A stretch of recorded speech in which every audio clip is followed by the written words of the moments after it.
Okay, so imagine waking up one day and being told that your building has to come down, but then you will be compensated. That's exactly what's happening in Anambra State right now. BGM consulting firm says about 6.5 billion naira will be paid to owners of 355 buildings affected by the Alaoji Onitsha power line project.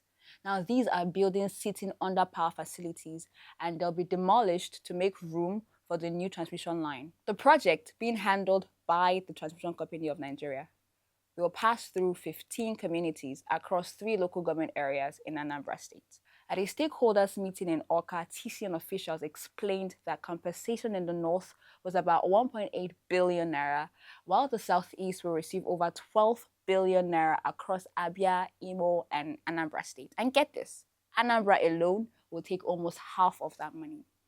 One of the TCM project managers also made it very clear that if disagreements stall this project and it is moved to another region, getting it back would definitely not be easy. She added that part of the compensation funds has already been released, and once they agree, the project can move forward. Do you think the compensation is fair enough and our affected communities being properly carried along?